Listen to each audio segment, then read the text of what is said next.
কি সুন্দর হয়েছে সত্যি। নমস্কার বন্ধুরা, সবাইকে অনেক স্বাগত।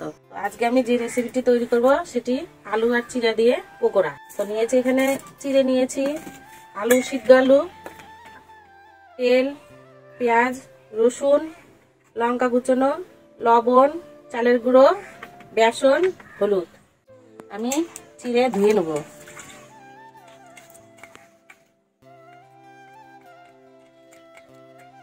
দুই তিনবার ভালো করে ধুয়ে নেব। এই চিড়ের মধ্যে আমার সেদ্ধ করা আলু দিয়ে দেবো।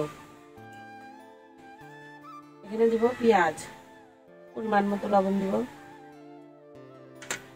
লঙ্কা কুচনো, হলুদ। এটা দিয়ে মেখে নেবো ভালো করে।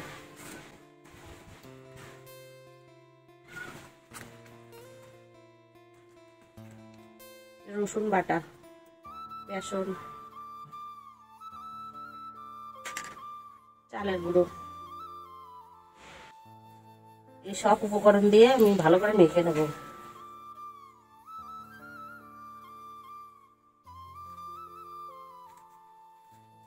উনানটা ধরিয়ে নেব।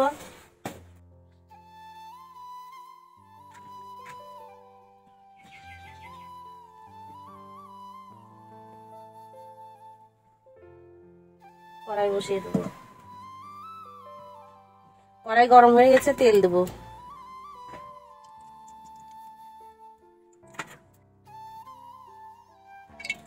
তো আমি এগুলো তৈরি করে নেব।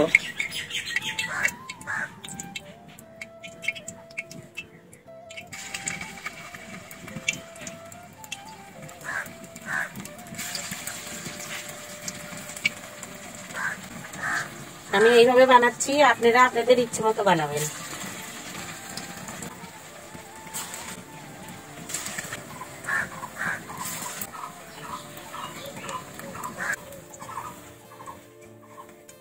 আমি এগুলো উল্টে দেবো।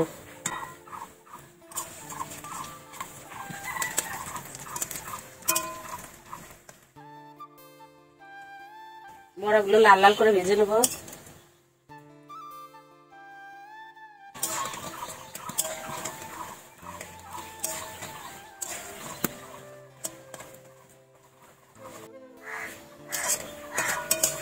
বড়াগুলো হয়ে গেছে, তুলে নেবো। দেখুন বন্ধুরা, কত সুন্দর মুচমুচে হয়েছে।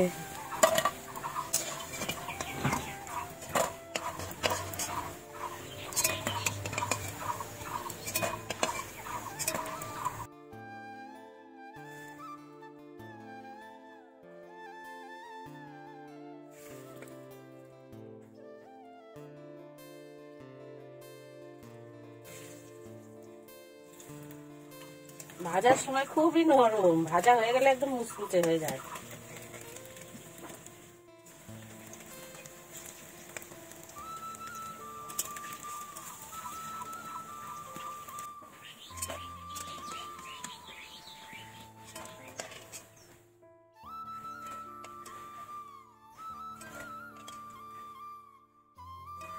দেখুন বন্ধুরা, পকোড়াগুলো কত সুন্দর হয়েছে, লাল লাল হয়েছে। এগুলো বাড়িতে সন্ধ্যার সময় চা, কফি কিংবা মুড়ির সঙ্গে দিয়েও খাওয়া যাবে, খুব ভালো লাগবে। আর আমি যেভাবে তৈরি করলাম আপনারা এইভাবে তৈরি করবেন, দেখবেন ভালো লাগবে। নমস্কার। কি সুন্দর হয়েছে সত্যি। আপনারা তো বুঝতেই পারছেন কত সুন্দর হয়েছে, মুচমুচে শব্দই হচ্ছে।